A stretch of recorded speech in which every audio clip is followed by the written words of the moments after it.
Hello students, आज हम जो टॉपिक स्टार्ट करने जा रहे हैं, ये वीडियो का लेक्चर नंबर 5 मतलब पार्ट 4 है। और जो सब्जेक्ट है आपका केमिस्ट्री, जैसे कि लिखा है। और जो चैप्टर का नाम है हमारा मैटर इन आवर सराउंडिंग्स, जो क्लास 9 का फर्स्ट चैप्टर है। ठीक है, उसके बाद हम देखते हैं कि हम क्या क्या टॉपिक कवर करने वाले हैं। तो देखिए, ये टॉपिक हम क्या आज कवर करने वाले हैं। तो सबसे पहला टॉपिक हम लेते हैं कि inter conversion of states of matter. जो मैटर है, मैटर के क्या क्या स्टेट्स हैं, मतलब जो मैटर्स हैं वो आपस में कन्वर्जन, तो आपको पता है चेंजिंग, लेकिन यहाँ पे इंटर कन्वर्जन है। मतलब जो मैटर हैं, मैटर के जो भी स्टेट्स हैं, सॉलिड, लिक्विड, गैस, तो आपस में कैसे कन्वर्ट होते हैं। ठीक है, एक मैटर से दूसरे मैटर में कैसे इनका फॉर्मेशन होता है, कैसे चेंज होते हैं, ये हम इसमें देखेंगे। दूसरा जो टॉपिक है हमारा effect of change of temperature, मतलब जब टेम्परेचर हम डिक्रीज करते हैं या फिर इंक्रीज करते हैं, यही करेंगे, बाकी कुछ तो करेंगे नहीं टेम्परेचर और प्रेशर में। तो जब टेम्परेचर की चेंजिंग होती है तो क्या इफ़ेक्ट पड़ता है आपका, जो भी चेंजिंग हुआ है मैटर का, सॉलिड हुआ है, चाहे लिक्विड हुआ है, चाहे गैस हुआ। उसके बाद जब आपका जब मेल्टिंग है, मेल्टिंग तो जानते हैं आप, सॉलिड से लिक्विड, कोई भी सॉलिड है तो क्या होता है, इनटू सॉल्ट के फॉर्म, एक शॉर्ट लैंग्वेज में बात करें तो when solid convert into liquid form is known as the melting. ये सीधा एक प्रोसेस है मेल्टिंग, मतलब सॉलिड से लिक्विड के फॉर्म में चेंज होना आपका मेल्टिंग कहलाता है। अब कोई सॉलिड है लिक्विड के फॉर्म में चेंज हुआ है, या फिर कोई भी मैटर है लिक्विड के फॉर्म में चेंज हुआ है, तो उसके क्या कारण हैं, मतलब मेल्टिंग के क्या कजेज है, मतलब कजेज ऑफ मेल्टिंग देखेंगे।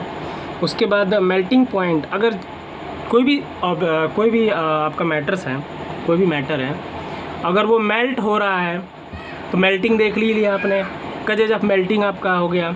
इसके बाद मेल्टिंग पॉइंट है, मतलब उसका कुछ ना कुछ टेम्परेचर होगा कि आखिर ये किस टेम्परेचर पर मेल्ट हो रहा है। तो जिस टेम्परेचर पर कोई कोई मैटर आपका लिक्विड के फॉर्म में चेंज होता है, मतलब मेल्ट होता है, वो उसका मेल्टिंग पॉइंट कहलाता है। सीधा से ये मतलब हुआ। अनसिग्निफिकेंस ऑफ मेल्टिंग पॉइंट, तो मेल्टिंग पॉइंट के क्या क्या सिग्निफिकेंस हुए ये हम देखेंगे। चलिए स्टार्ट करते हैं। तो फर्स्ट टॉपिक हमारा inter conversion of states of matter. Matter के क्या क्या स्टेट्स हैं, आपस में कैसे कन्वर्ट होते हैं, उनके क्या क्या इंटर कन्वर्जन है। ठीक है, तो पहला टॉपिक है आपका, इसमें क्या चीज़ें हैं। तो स्टार्टिंग में ये कह रहा है कि चेंज इन फिजिकल स्टेट। अब देखिए, जो कोई भी मैटर है अगर वो चेंजिंग होता है तो उसके फिजिकल स्टेट में हम कुछ ना कुछ चेंजिंग करते हैं। जैसे मान लीजिए टेम्परेचर में चेंजिंग करेंगे, प्रेशर में चेंजिंग करेंगे, तो एक स्टेट से मैटर, मतलब एक फॉर्म से वो दूसरे फॉर्म में चेंज होगा। तो वही चीज़ यहाँ पे कर रहा है कि जब किसी फिजिकल स्टेट में हम चेंजिंग करते हैं बाई अल्टरनेटिंग, मतलब अल्टरनेट करते हैं या बढ़ाते हैं घटाते हैं, इसका मतलब यही हुआ अल्टरनेटिंग द फिजिकल फैक्टर्स। यहाँ पे क्या भी रहा है, फिजिकल फैक्टर्स सच एज, जैसे टेम्परेचर है, प्रेशर है, तो यही हमारा क्या कहलाता है, फिजिकल चेंजिंग कहलाता है। मतलब उसके जो मैटर है उसके स्टेट्स में हम क्या करना, मैटर के जो स्टेट्स हैं, सॉलिड, लिक्विड, गैस, जो भी हैं, उसके फिजिकल चेंजिंग में हम जो बदलाव करते हैं, और यह किसके द्वारा करते हैं, तो उसके जो फिजिकल फैक्टर्स हैं, जो टेम्परेचर है, प्रेशर है, इन्हीं में क्या करते हैं हम, कुछ अल्टरनेटिंग करते हैं, तो तब वो जो मैटर्स हैं हमारे क्या होते हैं, आपस में कन्वर्ट होते हैं, इंटर कन्वर्जन उनका होता है। दूसरा कह रहा है कि the change in temperature causes change in kinetic energy and hence there is a change in volume. अब देखिए, टेम्परेचर में जब चेंज होता है तो क्या क्या चेंजिंग होती हैं, उसके काइनेटिक एनर्जी में चेंजिंग होगा। इसके फलस्वरूप जब काइनेटिक एनर्जी में चेंज होता है तो जो मैटर्स हैं उसके अंदर कुछ ना कुछ पार्टिकल्स होंगे, तो उसके वॉल्यूम में भी क्या होगा, चेंजिंग होगा। ये चीज़ आप हमेशा ध्यान रखिएगा। कोई भी मैटर्स हैं आपके, जब उसके टेम्परेचर में हम चेंजिंग करेंगे तो क्या होगा, उसका काइनेटिक एनर्जी चेंज होगा, उसके वॉल्यूम चेंज होंगे। ठीक है, अभी ये बाद में हम बात करेंगे कि वॉल्यूम कैसे चेंज होता है, काइनेटिक, ये सारी चीज़ें ना अगर एक कॉमन वे में देखें तो एक दूसरे से डिपेंड है। ठीक है, तीसरा आपका कह रहा है इंक्रीज इन टेम्परेचर। अगर मान लीजिए टेम्परेचर आप इंक्रीज करते हैं, क्या करते हैं, टेम्परेचर इंक्रीज करते हैं, तो टेम्परेचर इंक्रीज करने के कारण एक्सपेंशन होता है, किसमें, उसके वॉल्यूम में। मतलब आप टेम्परेचर में जब इंक्रीज करते हैं तो उसके वैल्यूम में एक्सपेंशन होगा, जब डिक्रीज करेंगे तो उसके वैल्यूम में क्या होगा, वैल्यूम उसका लो होगा, कम होगा। तो ये जो प्रोसेस आपका क्या कहलाता है, थर्मल एक्सपेंशन कहलाता है। अब देखिए, थर्मल एक्सपेंशन एक वर्ड है।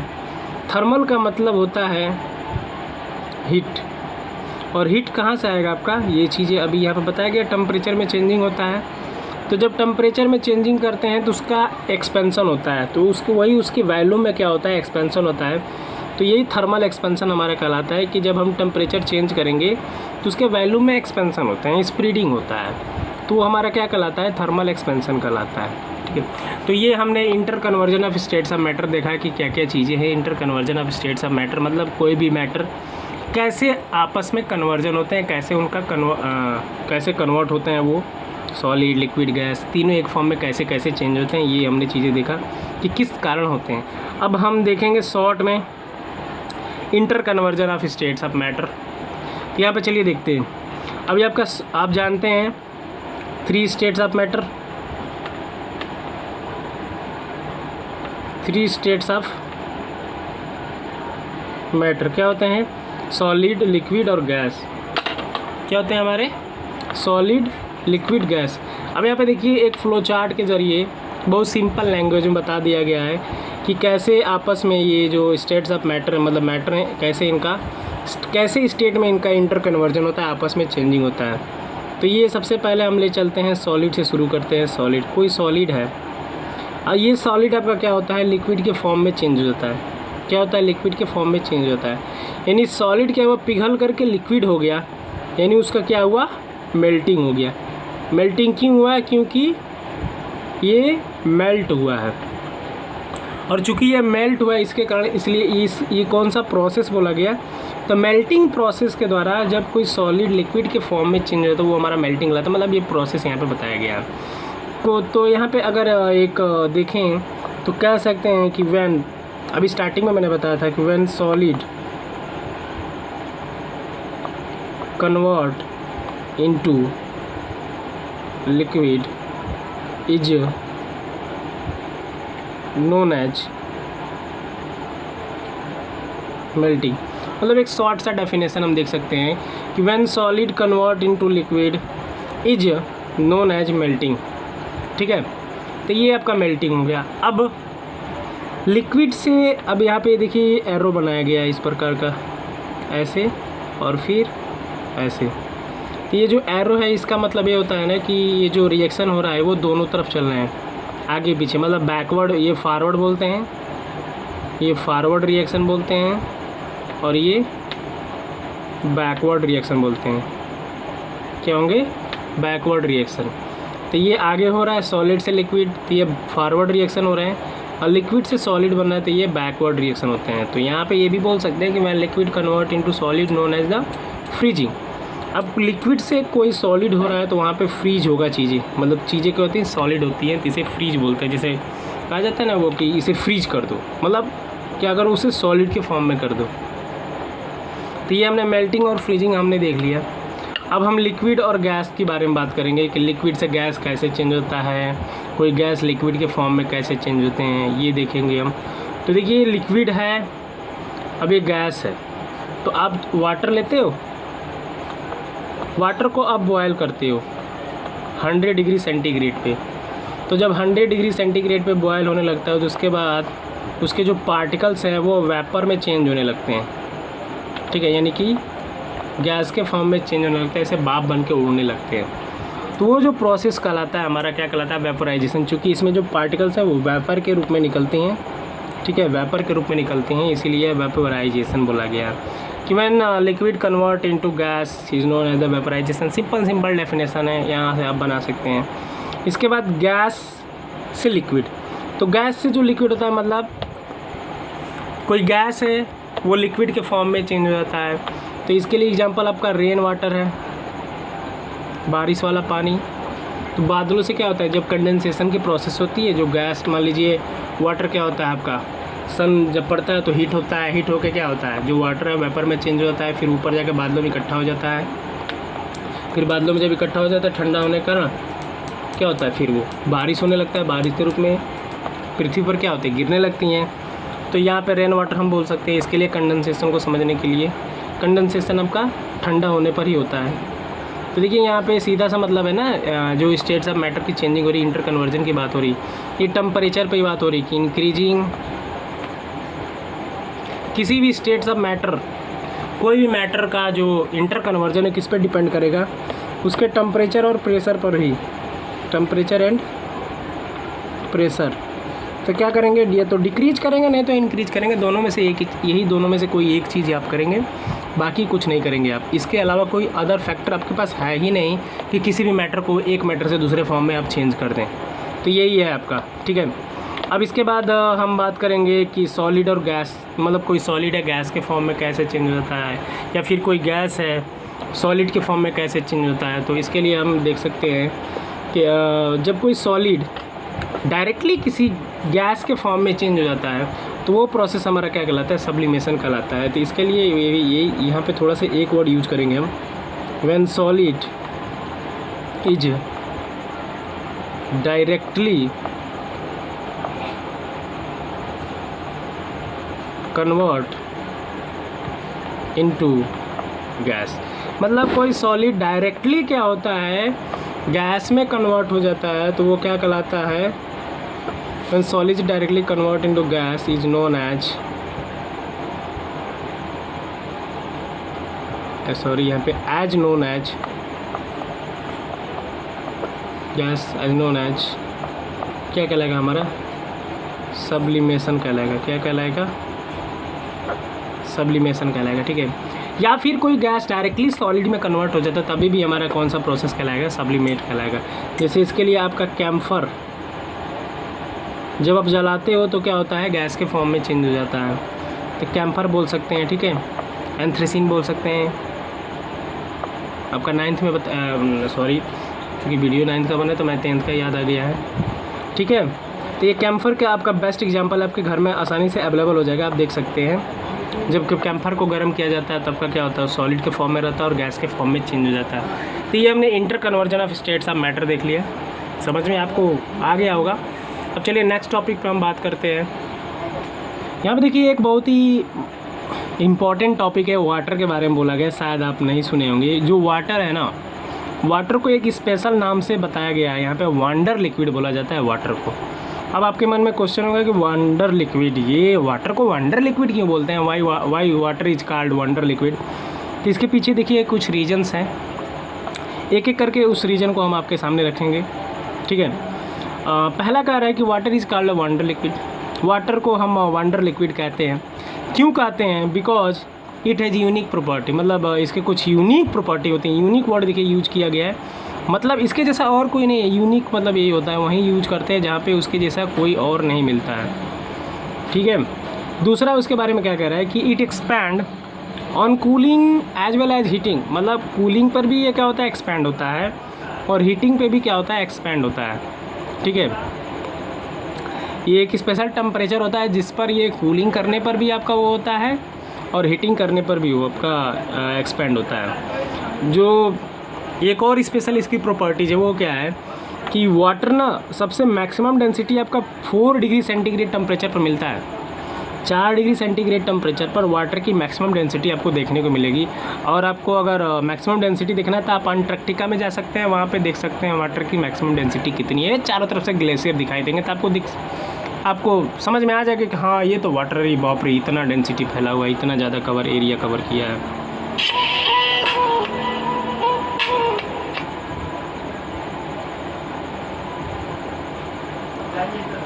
तो कहाँ हम बात कर रहे थे, 4 डिग्री सेंटीग्रेड टेम्परेचर पर वाटर की जो डेंसिटी होती है सबसे ज़्यादा होती है, सबसे ज़्यादा देखने को मिलती है। जो नेक्स्ट टॉपिक कह रहा है कि इट कैन एग्जिस्ट, एक और चीज़ यूनिक प्रॉपर्टी इसकी, it can exist in 3 states of different temperature, मतलब अलग अलग टेम्परेचर पर ये तीनों स्टेट्स हम देख सकते हैं, ठीक है। जो वाटर है वो डिफरेंट टेम्परेचर पर तीनों स्टेट में हम क्या कर सकते हैं, देख सकते हैं, ठीक है। इसके बाद नेक्स्ट टॉपिक है हमारा effect of change of temperature.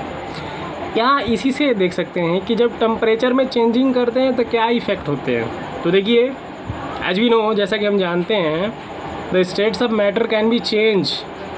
किसी भी मैटर की जो चेंजिंग है, मतलब जो इसका स्टेट है कैसे चेंज होता है, या तो टेम्परेचर इंक्रीज करेंगे या तो डिक्रीज करेंगे। इसी बेस पे आपका जो मैटर है वो चेंज होगा, नहीं तो नहीं चेंज होगा, वैसे के वैसे आपका जब पड़ा रहेगा आपका। तो उसी चीज़ को यहाँ पे डिस्कशन करेंगे, एक एक कुछ टॉपिक्स हैं टेम्परेचर इंक्रीजिंग का और डिक्रीजिंग के। तो कुछ फैक्टर्स हैं, वही कह रहा है let us now discuss how it how does it happen. अब हम डिस्कस करेंगे कि कैसे ये होता है, वो चीज़ यहाँ पे लिखा है। तो जैसे कि आपको दिख रहा है पहला टॉपिक मेल्टिंग। क्या होता है मेल्टिंग, बात करते हैं मेल्टिंग के बारे में। तो अभी जस्ट मैंने एक फ्लो चार्ट जब इसके जस्ट अभी 10 मिनट पहले हम पढ़ रहे थे, मेल्टिंग आपको शॉर्ट में बताया जा रहा था। कोई सॉलिड है लिक्विड के फॉर्म में चेंज हो जाता है जिस टेम्परेचर पर, वो क्या कहलाता है हमारा मेल्टिंग कहलाता है। तो उसमें यही दिया है the change of state from solid to liquid at fix temperature.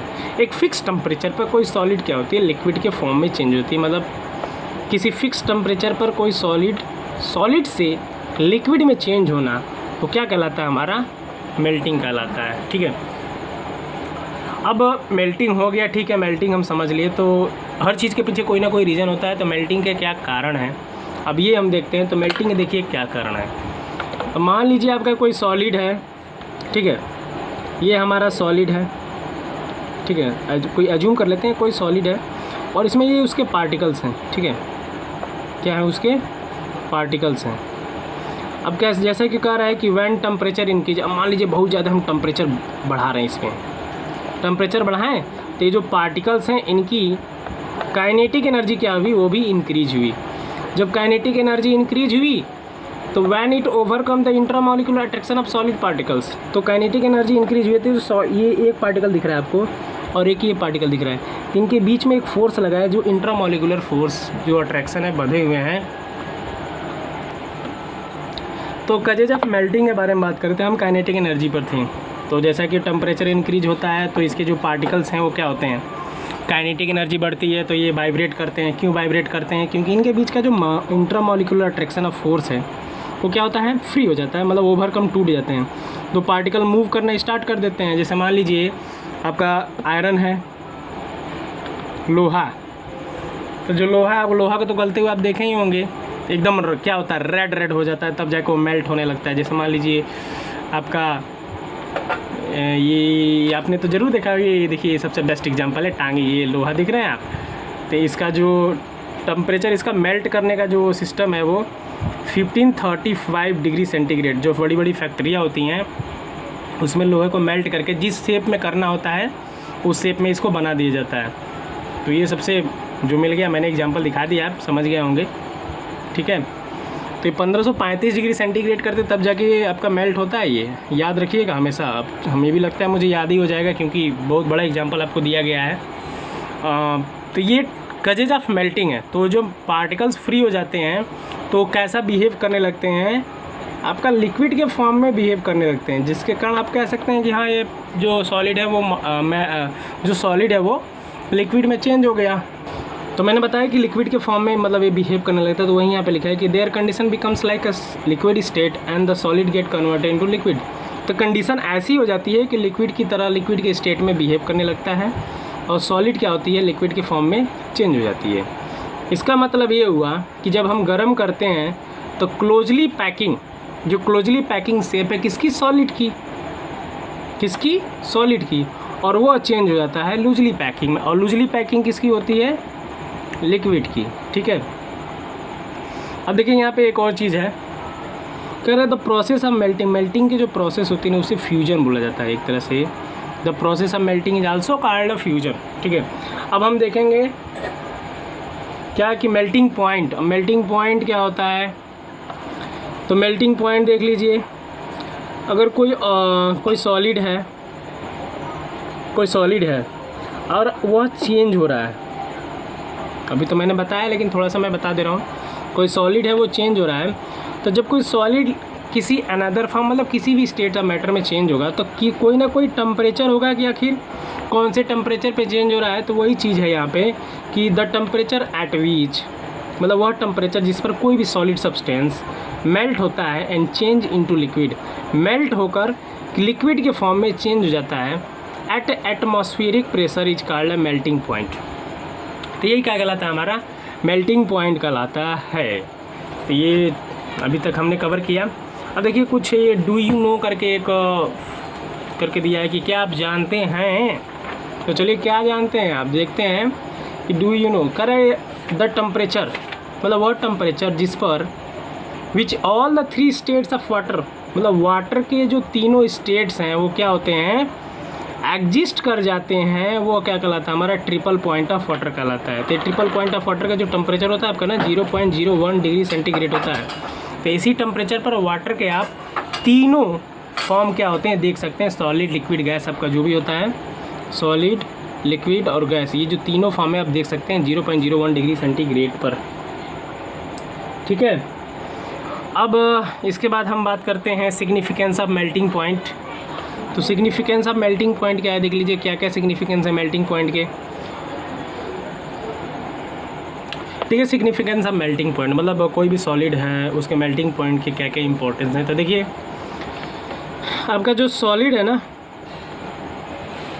तो पहला टॉपिक ही दे दिया कि क्या जानने के लिए मेल्टिंग पॉइंट से हमको क्या पता लगता है कि, तो देखिए मेल्टिंग पॉइंट से हमें ये पता लगता है कि strength of force of attraction, मतलब उस सॉलिड में उसके जो पार्टिकल्स हैं उनके बीच में उसके फोर्स ऑफ अट्रैक्शन के क्या स्ट्रेंथ है।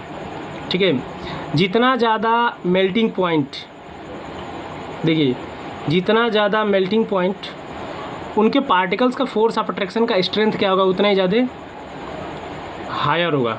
तो चीज़ें आपको समझ में आ गई होंगी कि मेल्टिंग पॉइंट से क्या क्या फ़ायदा होता है हमें। जो सॉलिड है और उनके जो पार्टिकल्स हैं उनके बीच का जो फोर्स ऑफ अट्रैक्शन है वो हाई रहता है। अगर मान लीजिए मेल्टिंग पॉइंट का टेम्परेचर कम है तो उनके बीच का जो फोर्स ऑफ अट्रैक्शन है वो क्या होगा, लोअर होगा। अगर मेल्टिंग पॉइंट का टेम्परेचर हाई है तो उनके बीच का जो फोर्स ऑफ अट्रैक्शन वो क्या होगा, लो होगा। दूसरा क्या पता करते हैं हम, टू चेक द प्योरिटी। मान लीजिए जो सॉलिड है, ठीक है, तो किसी न किसी टेम्परेचर पर आखिर वो मेल्ट होता होगा। तो देखिए कोई भी आपका सब्सटेंस हो, ठीक है, तो उनका एक फ़िक्स टेम्परेचर होता है। क्या होता है, एक फ़िक्स टेम्परेचर होता है जिस पर वो क्या होते हैं, मेल्ट होते हैं। फ़िक्स मतलब कांस्टेंट टेम्परेचर पे हर कोई भी आपकी सॉलिड होती है, ठीक है, वो एक कांस्टेंट टेम्परेचर पर क्या होते हैं, वो मेल्ट होते हैं। तो जैसे मान लीजिए आपका वैक्स है, जो मोम है, मोम का जो पिघलने का जो टेम्परेचर है आपका 63 डिग्री सेंटीग्रेड।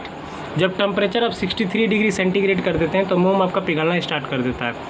तो यहाँ से हम ये पता लगा सकते हैं कि ये जो सॉलिड है वो प्योर है कि इम्प्योर है, क्योंकि हर सॉलिड का क्या होता है, एक फ़िक्स टेम्परेचर होता है किस पर वो मेल्ट होगा। तीसरा, द नेचर ऑफ मैटर, मतलब जैसे मेल्ट करने से मेल्टिंग पॉइंट हमें ये पता लगता है कि नेचर ऑफ मैटर मतलब मैटर की प्रकृति कैसी है, कैसा दिखता है वो सॉलिड में दिखेगा, मतलब कैसा दिखेगा वो ब्लैक, मतलब जो भी समझ सकते हैं कि किस शेप का, किस साइज़ का, किस फॉर्म में होगा, ये नेचर ऑफ मैटर ये पता लगता है हमको मेल्टिंग पॉइंटिंग से। ठीक है, ये लास्ट टॉपिक है आपका melting point of some important substance. यहाँ पे कुछ इंपॉर्टेंट सब्सटेंस हैं जिनके कुछ मेल्टिंग पॉइंट हैं, तो एक एक करके देखते हैं। जैसे मान लीजिए पहला आपका आइस है, तो आइस की मेल्टिंग पॉइंट क्या होती है हमारी, आइस का मेल्टिंग पॉइंट होता है 0 डिग्री सेंटीग्रेड। ठीक है, 0 डिग्री सेंटीग्रेड पर क्या होता है आइस, उसकी मेल्टिंग पॉइंट होती है।